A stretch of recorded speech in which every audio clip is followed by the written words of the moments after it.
ব্যয়বহুল খরচ মনে করে অনেকে যে ওয়ারিং গুলি করে থাকেন হাউস ওয়ারিং এ, সেক্ষেত্রে লাইট এবং ফ্যানের জন্য আমরা কিন্তু দুইটা নেগেটিভ এবং পজিটিভ দুইটা কেবল ব্যবহার করি, এবং ফ্যানের জন্য কিন্তু নেগেটিভ এবং পজিটিভ ব্যবহার করি। সেক্ষেত্রে আমরা অনেক জায়গায় দেখতে পাই ফ্যানের যে নেগেটিভ কেবলসটা থাকে এবং লাইটের নেগেটিভ কেবলসটা, এই ফ্যানের নেগেটিভ কেবলসটার সঙ্গে লাইটের নেগেটিভ কেবলসটা কমন করে দেয়। তো এই কমন করাতে কি ধরনের সমস্যা হতে পারে বা কি ধরনের ক্ষয়ক্ষতি হতে পারে সেই সম্পর্কে আজকে বিস্তারিত আলোচনা করব।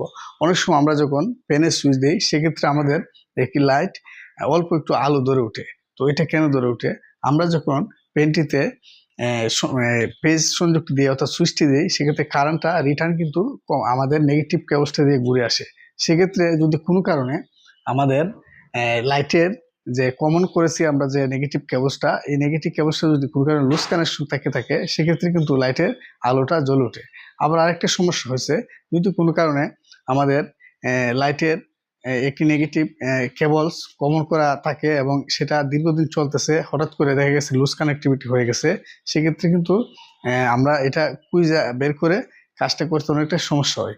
সেই জন্য অবশ্যই আমরা বলতে চাই, একটু ব্যয়বহুল খরচ হলেও আপনারা নেগেটিভ এবং পজিটিভ দুইটা কেবলসে কিন্তু সুইচ বুটে নিয়ে আসবেন। সুইচ বুটে নিয়ে আসে আমরা যে মেইন যে কেবলসটা নিয়ে আসবো আমাদের এইচডিবি হইতে পেজ এবং নিউট্রাল, আমরা নিউট্রালের সঙ্গে নিউট্রালটা কমন করে দিব লাইটের অথবা পেনের।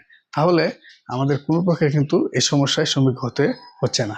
তো অনেকে আবার বলবেন যে এগুলা করতে গেলে তো অনেকটা খরচ ব্যয়বহুল। আসলে খরচটা চিন্তা করলে কিন্তু অল্প একটু খরচ হয়।